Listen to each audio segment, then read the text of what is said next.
This is Spilled Ink. I have like a funny story about someone who wanted me to replicate someone else's tattoo. So he like photoshopped the skin around it out, but I was just like, I follow that artist, and she's my friend.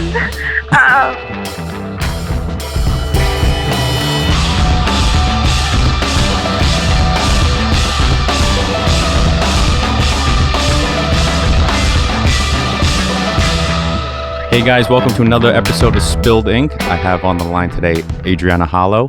She's based out of New Orleans, but she's a traveling tattoo artist who's been tattooing professionally for the past 5 years. Hey Adriana. Hi, how's it going? Good, how are you? Good. I'm actually fascinated by your story because whenever someone talks about them traveling, I always wonder what it takes to travel. So could you just give me a little background about you and how you got started? Yeah, absolutely. I've always been drawing my entire life. Like, I cannot remember a time when I wasn't drawing all day long. That was my favorite thing to do. And then back in 2011, someone that I was dating thought that it would just be really cool for me to be a tattoo artist. And he knew that I would be really good at it. And I just wasn't confident enough at the time to do it for myself. So he went out of his way to like purchase a machine for me and like get me all set up. And that's when I started tattooing. Wow. Did you begin in New York or you started in New Orleans? No, I was actually in New York. I was living there at the time, taking a break from school. And I had a really, really nice roommate who thought that I was just a really good artist. And she let me practice on her. That's awesome. Did you have like a traditional apprenticeship, like out of a shop, or you just tattooed friends and it kind of grew from there? Yeah, no, I actually did not have a traditional apprenticeship. I am mostly self-taught. I've been blessed to have really, really stupid friends and family who would let me do this to them. Everyone was just like, oh my God, you're such a good artist. And I'm like, but I don't know what I'm doing. Like, this is your body. They're like, no, you're a good artist. I trust you. I hear that all the time. It's really funny. That's great. That's great. I mean, whenever anyone lends you their skin, it's a great thing. But the trust of, especially not doing an apprenticeship and just kind of going for it is really cool. Yeah, totally. It's a blessing. How did you get into traveling from there? Or was it just like you were back and forth pretty much? I was mostly just based out of New York City when I moved back here in 2013. But I just recently moved to New Orleans and I have family in Atlanta. And it just kind of like organically started happening because everyone where I visit kept asking me to tattoo them. So I just started bringing all my stuff and finding places to work out of. Nice. And places didn't give you a hard time? Like, no, not at all. Really? You just basically like reach out to any local shops where you feel like you would be comfortable tattooing at. And it's actually really, really easy to travel as a tattoo artist. You'd be surprised. Really? Yep. See, I don't have the stones to do that. I mean, I really don't, because a lot of people tell you like, you should get your base somewhere and then you build up a clientele from there. But I guess when you're traveling and a lot of people, the word of mouth just spreads. Yeah, for sure. Was it hard for you building up a clientele? It took a while in New York, but I think it's mostly because I was just so new to it. But I've been really, really surprised at how fast my clientele has been growing in New Orleans. Seems like the word just like spreads so fast, and I even have like a wait list now. Yeah, your work definitely speaks for itself on Instagram. Your color realism is, I mean, if you would have told me you were tattooing for like 10 years, I'd be like, okay. Oh yeah, thank you so much. You're welcome. The fact that it's only 5 years is incredible. So in the places that you've visited and guest spotted in, what's your favorite? Oh, Vancouver for sure. Why is that? The shop that I worked out of called Liquid Amber Tattoo. The women who run it and who own it as well are just fantastic humans. And I felt immediately at home. I immediately vibed with everybody. My clients were amazing. It was just like very, very seamless and smooth. And the city itself is, super beautiful. And I don't know, I just had like the greatest time. That's awesome. Yeah, that's been my favorite place so far. You're actually the first person that I've interviewed who's tattooed in Canada. So. Oh, cool. Nice. Yeah. Like I said, I'm always fascinated by like people's different experiences in different cities. But the fact that you've pretty much been doing it your whole life, you're used to like kind of finding your own way early, I guess. For sure. Do you have any like stories of any difficult people in Vancouver, or I'm sure New Orleans has its fair share of characters? Not particularly. I try to not obsess over, or like be picky about clients. So like in general, the most difficult people that I work with, there's like two types. Whenever people are getting like their first tattoo and they've overthought everything and they want to incorporate every single tattoo that they've ever wanted into one piece. And then there's the people who have had really negative experiences with tattooing in the past. And so they want to be like extremely controlling with the entire creative process. And then it just ends up being like, there's no room for me to do what I do. And I find it really difficult to actually like come up with pieces when there's too many restrictions. I agree. I pretty much like know immediately based off of like someone's email whether they'd be that type of person or not. Right. So those are the people that I'm kind of careful about. And I will usually have a conversation with them about that specifically and just being like, hey, we can't incorporate that many ideas into one because it's not going to look good, or, you need to give me creative control because otherwise I just can't do what I do. Yeah. But yeah, there's been very, very few people that have actually, decided like, this is definitely not going to be a good fit for me. I'm not going to be, able to do this tattoo for you. But in general, I'm always able to like talk people into trusting me. Yeah, that's what I found out too. Like a lot of people give you the creative control because you're the artist, but they are like few and far in between where you have that really difficult customer who just won't let up, or they'll try and have their idea and just keep morphing it and or circling back to the difficult thing that you don't want to put in, and it's kind of frustrating. I get you on that. Yeah, and it's usually people who like have no creative background, who are trying to come up with all of the imagery and like all these things. I'm like, but this is not what you do. Like, you're hiring someone who specializes in this to do this for you. So exactly. You don't actually need to obsess over these details because I'm going to do that for you, Yes. So what would be like your perfect client? Like if they walked in the shop or they contacted you, what would be like the perfect scenario for you of a perfect client? I don't know, someone who has like a really simple, cool idea and who's just like, put it anywhere you want and make it as big or as small as you want and do what you do. Yeah, I agree. Yeah. Well, so what's your process like when someone does come in and they'll come with something that you're not familiar with or like you don't really take on? What's your process from like their idea to getting a design and then to getting it on their skin? So once an appointment has been booked, I usually ask them if they have any sort of reference images, which I don't necessarily need, but sometimes it depends on the piece, like whether I need a little bit of feedback from them or not. For the most part, I actually just will wait until a couple days before their appointment because I like to have ideas fresh in my mind when I'm going to tattoo them. Right. So I can't really draw them like too much far in advance. And I'll just Google like my own reference images. Okay. And then usually I'll use Procreate to put everything together and create like a loose version of a sketch for them. And then I get the stencil ready with them at the shop after they've approved the initial sketch. I don't like to trace my stencils before they come in because if people need to make minor adjustments, I don't like to have to change the entire stencil because that's what takes the longest. Right. So I like to just present them with a simple sketch, and then once everything's been approved, then I stencil it for them the day of. Yep. Okay. So you never send them a photo beforehand? No, I've had really negative experiences with that in the past. I got one of my designs stolen. Oh wow. And someone took it to another artist because they thought they could get it for cheaper. Wow.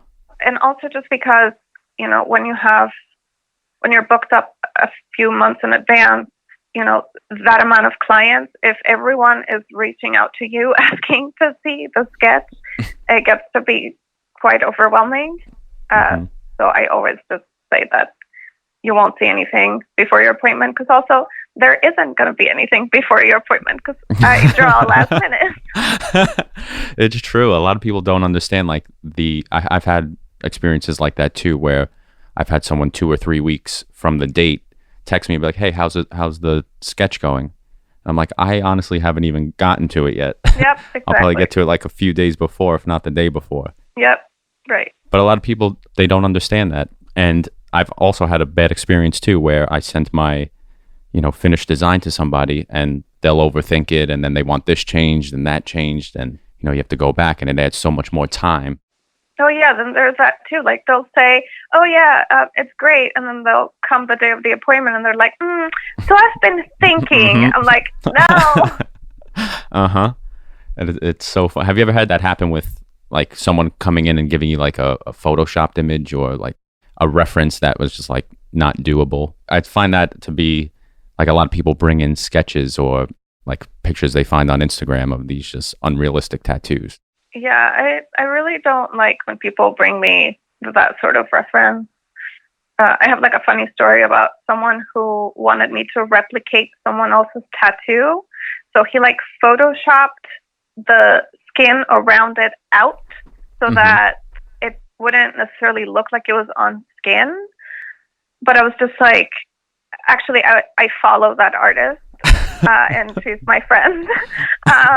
So I had seen the tattoo on her Instagram before, so I knew exactly who that was. Wow. But also you could tell for sure that was a tattoo. And I was like, do you think I'm like stupid or something? Like, no. Yeah. So what did you end up compromising with? Well, I ended up drawing something for him from scratch based off of that image and that idea. But good. Yeah, like he just wanted me to like replicate it exactly. And I was like, I've told you several times, I don't do that.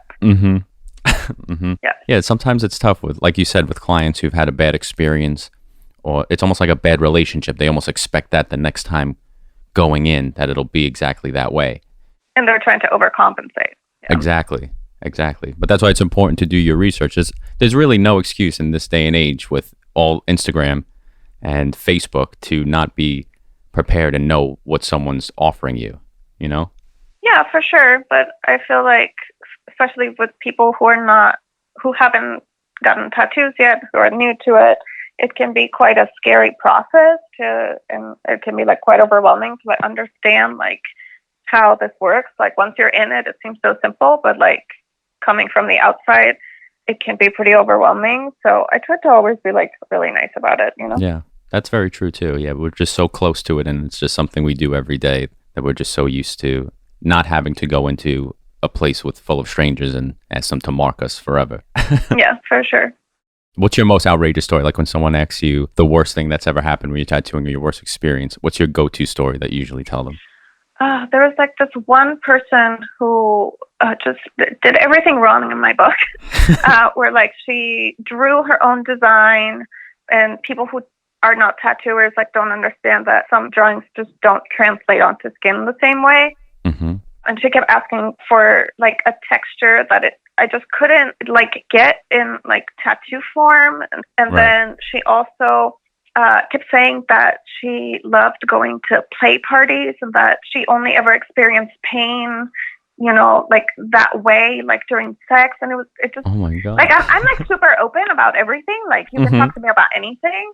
So that wasn't the issue. It was just the fact that she started moaning in the chair and like squirming in like a really, really sexual way.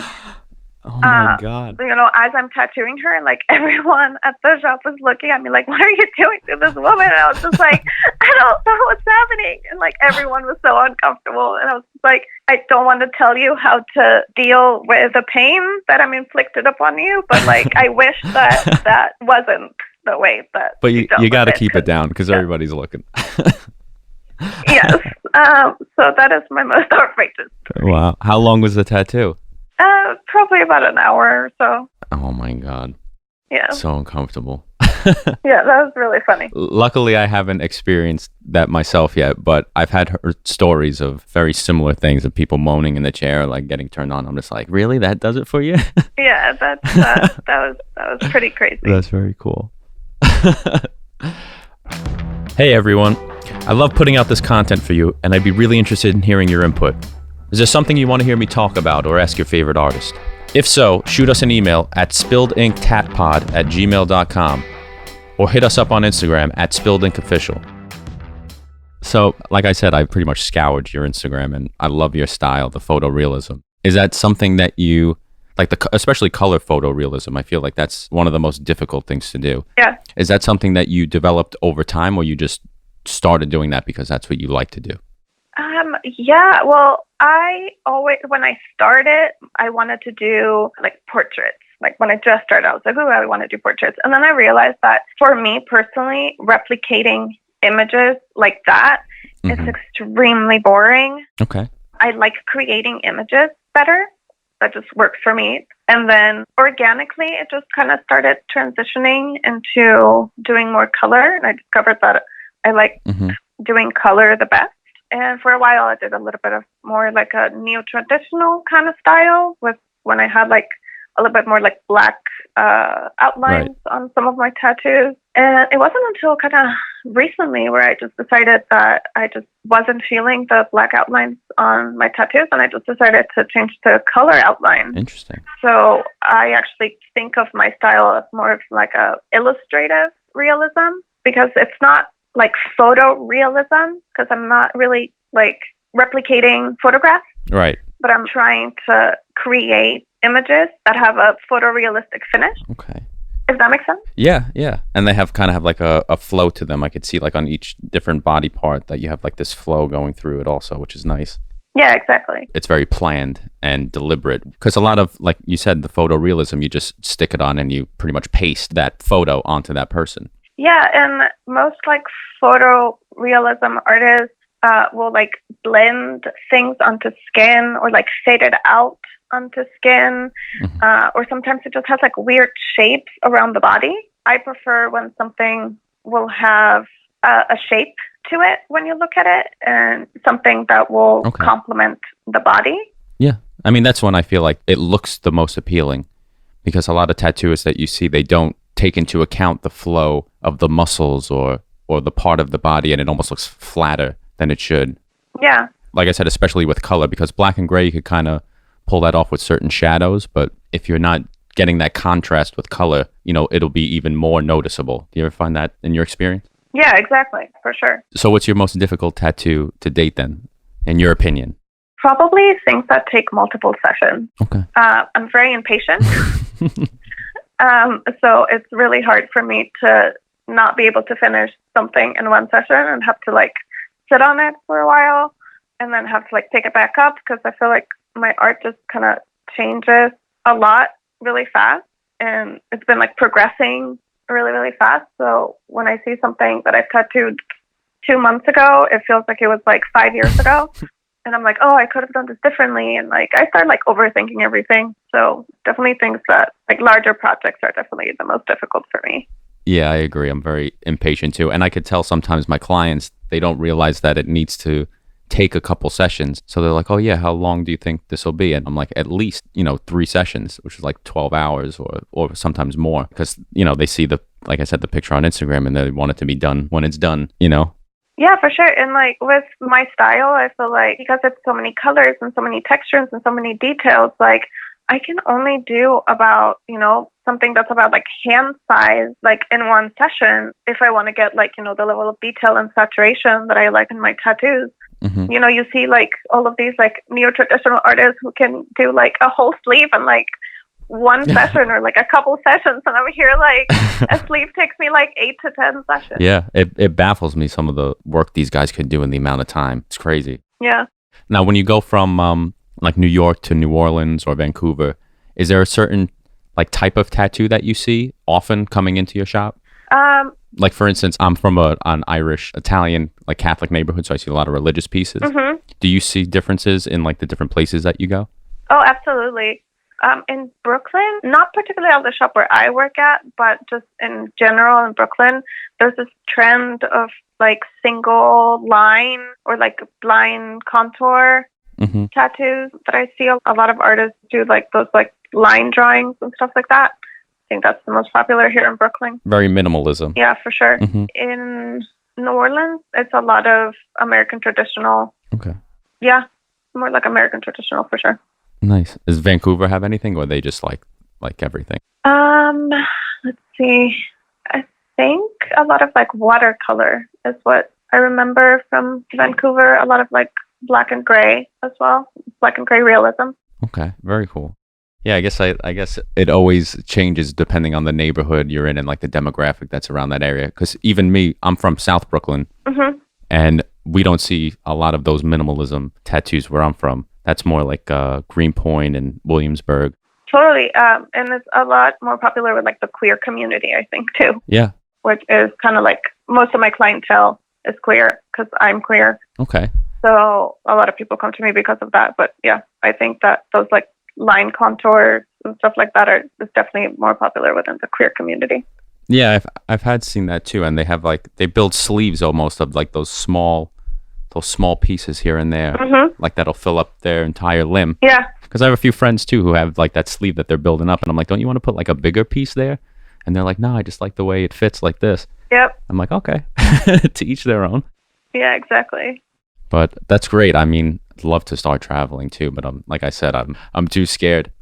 Yeah, no, it's actually like you grow a lot as an artist, being able to experience different artists and realizing that, you know, everyone's like so open and super nice, and you get to see, you know, how other people work and learn other techniques, and it's actually really nice. So who was the coolest person that you met in one of these shops, or the coolest person you tattooed? A couple of years ago, like a year and a half ago, I tattooed a huge YouTuber who was an LGBTQ activist. Okay. And I didn't know until after the tattoo that they were so big in the community, and that they have like 300,000 subscribers on YouTube and like, you know, almost like 100,000 followers on Instagram. And they were just so nice. Do you remember the name? It's Chandler Wilson. Chandler Wilson. Yeah, it was crazy. Very cool. Do you feel that limits you in any way in your experience, or has that not been an issue for you? Like tattooing, like, you know, famous people and stuff? Oh, tattooing, like in that community also, like you said, you're part of the queer community, or do people just know you as that?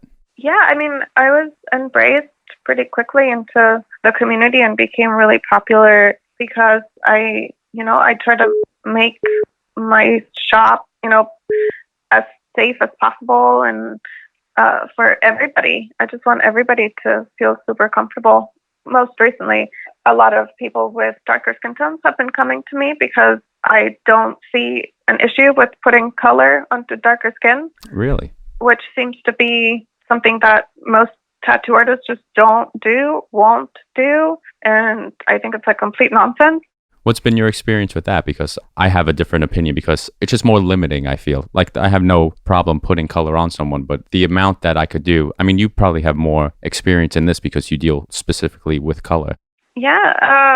I mean, to me, it's just the same. You're just adjusting your range of tonal value and, you know, making sure that you're pushing your contrast as far as you can and want to let the skin breathe a lot and like leave a lot of like open space. But I don't think that it's that different at all. That's very cool. That's very interesting. Yeah, my color palette is maybe like a little bit more limited because you want to use colors that are strictly complementing the skin tone. Right. So there's a lot of inks that have like a lot of like white in them, or that are like cooler tones that just get kind of like very muddied when the melanin. Right. But you know, I have all of my go-tos that I know will look great on every single skin tone, and I try to stick to those pretty much. Very cool. So you have your own specific palette that you use just for like darker pigments. Yeah, pretty much. I just have colors that I've tried on every single skin tone in the past that I know will look great on everybody. So I just try to stick to those. That's very cool. I've never heard that from really any artist, because like usually it's limited to like your dark reds or dark purples or dark blues. Yeah, I feel like people are just kind of like scared of doing it. I don't know. Or like conventionally, people are just taught that you can't do that, and then it's you to just stick to like black and gray. And Right. I feel like that's kind of unfair to deny people that, having like color on their skin, because it's almost like they know what they're getting into. Like they're not like they know that they have dark skin and that colors won't be as bright or whatever. Like, right. They're aware of the fact that they have a darker skin tone, but tattoo artists pretend that they're expecting you to make their tattoos look like as if they were like a white sheet of paper. And like they know that that's not what they're getting. Right.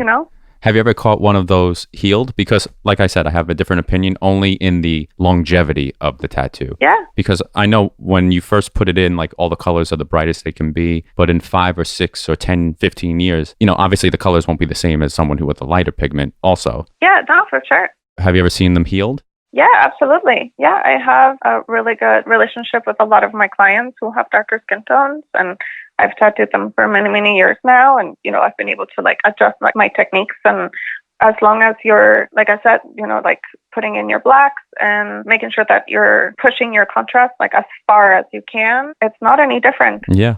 That's very cool. You should do like a web series or like some kind of tutorial of how to deal with like darker pigment skin. Because like you said, I do feel like a lot of artists won't even go that route. Like they'll just stick to black and gray. And I admittedly might be one of them. Yeah. But if I learned how to, from someone who's had more experience and like the different techniques and stuff, if you put something out there like that, I would definitely be interested in, watching or, even paying for it maybe. Yeah, totally. I actually uploaded a YouTube video the other day. My channel is just my name, Adriana Hallow. I uploaded a video about colors on darker skin tone. Really? Like a couple weeks ago. Yeah. Okay. There you go. Yeah. Definitely check it out then. That's really cool. I that's a really a unique way of looking at it, because obviously you don't want to turn away someone who wants, a tattoo or like an experience, but at the same time, different challenges come with different people, and there's just no way around that. Like you said, the more you do it, the less burdensome it is, I guess. Exactly. The less daunting it is. Yep. So what's your most memorable moment in your career? Like good or bad? I'm sorry, I'm going to switch gears on you a little bit. Yeah, no, totally. So at 10,000 Foxes Tattoo, where I tattoo when I'm in Brooklyn, we have a lot of guest artists who come from Spain. And there's been a lot of tattoo artists that I've been following for years that have been visiting. And there was this one moment when Daniel Spousty was looking at my work and he was admiring what I was doing. And he was like, "Oh my God, that's so beautiful." And for someone who I've been admiring for so many years to like come and like think that my work is good, that was like a highlight of my career. Yeah. That's great. That's so great. I saw that Michaela Botten follows you too on your Instagram. Yeah, I got a tattoo from her last year. She's the sweetest human on earth. I love her so much. I love her. I love her look. I love her style. I love everything about her. Yeah, she's so sweet. She's very cool. What was that like? And what did you get? Really fun. I got a Jane Lane from the Daria cartoon from the 90s, who is dressed as the evil queen from Snow White. It's two of my favorite characters of all time. And she does a lot of, cartoon and like anime and Disney stuff. So very cool. I thought that she would be ideal to do that piece for me.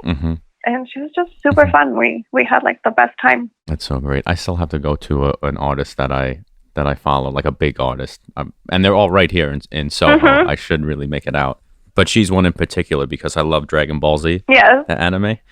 Yeah. And she so kills good. it. She kills it. Such a well-rounded artist too. Like she can do anything. Her work always like impresses me so much. Yeah, and like just some of the things that I see, I'm like, how does she do that? Even you, I'm looking at your work, and I'm like, how does she do that? It's cool getting tattooed by people that you admire and like getting to see like how they do things. Like I'm currently getting my entire torso, like my front torso, tattooed with Teresa Sharp, who I've been following since even before I became a tattoo artist. So it's been like a huge honor, be selected to like get tattooed by her, and just getting to know her, and she's so freaking cool. I love her so much. What is she working on you? It's a Medusa head, so it's like all of my front torso from my clavicle all the way to the pubic bone. Wow, Yeah. How's that feel? It hasn't been as bad as I expected it to be. Okay. The ribs have definitely been the worst. I'm sure. Everything else has been okay, but the ribs have definitely been pretty hard. Wow. What's her style like? She does neo-traditional. Oh, a neo-traditional Medusa, Yes. full torso Medusa piece. I'd love to see that when it's done. Yeah, she does a lot of like illustrative work, and she just has this really particular way of like making things flow, and like, you know, like how she draws her lines that are so flowy, and like everything just like fits into the body. It's amazing. Right. So what's it like being a client walking into these places and giving your idea? Like when you first went to her and you had this whole big piece in mind, did you just let her take the reins? She is actually the one who like put up this idea for adoption, basically. And I just emailed her saying that I was interested in that piece, and she decided that I was a good candidate for it. And so I got it. But she actually only opens her books like once a year, and then she's booked up for an entire year at least. Wow. And yeah, because she only does like big pieces. Like unless you have like a full body part available for her, like she won't do it. Wow. She won't tattoo you unless you're at a convention. I can't even imagine, because I'm only tattooing 4.5 years. So just getting to that level of picking and choosing what I want to do, I can't even fathom it at this point. Yeah. I'm still surprised, like right now, at like all of the demands that I am getting, and like being able to choose what I want to do. It still feels weird and kind of surreal. What's the booking process like for you? I have a contact sheet or like a contact form on my website that gives me like all of the information that I need to decide whether I want to work on a piece or not. It's pretty simple. It's just like, you know, like what do you want? Where do you want it? Right. Type stuff. But it just gives me like everything that I need. And right now I'm trying to focus more on things that I can finish in one session mostly, although I have been booking some projects that take a little bit longer. But I love doing botanicals, and I love doing animals and galaxies. Anytime that someone asks for that, I'm like, yes, that's what I want. That's great. Do you always keep your books open, or you'll take a couple months here and there? Right now, the only books that are sort of open are New Orleans. Everything else is on a wait list base. That's great. So is there anything that you're working on right now that you want people to know about? You know, a location that you'll be, a convention or anything like that? I'm just trying to book New York City for spring 2020 right now. And I'm booking December, January in New Orleans. And I'll be booking April or like late April in Atlanta. I'll be probably booking some dates in July for Vancouver. So keep your eyes peeled for those. Perfect. And the best way for people to reach you is on Instagram or through your website? Through my website, just adrianahallow.com. Oh, perfect. I want to thank you so much for taking the time and talking with me. It's been cool. Oh my God, thank you so much. It's been very cool. I love the conversation. So honored. All right. Thank you so much, Adriana. Thank you. Thank you so much for having me. That's it for this week's episode with Adriana Hallow. If you want to learn more about her and her work, you can find her on Instagram at Adriana Hallow, or visit her website, adrianahallow.com. Tune in next week when I sit down in studio with my first international artist, Alina Podlevska, and we talk about her life in the Ukraine and how coming to America got her into an industry she never even considered. Oh, I wish I could get like sleeves, but I know like what job can I get if I would have sleeves. He said, I saw your drawings, like you do this really good. You could be tattoo artist. I'm like, no, like I'm afraid of needles. Right. No. And he asked me to work at his tattoo shop. Spilled Ink is produced by Fulton Street Music Group. Our producers are Cleo Kolitsopoulos and Alex Fulton. Our music is by Cat Blaster. I'm your host, Mike Maldonado. Follow us on Instagram at Spilled Ink Official.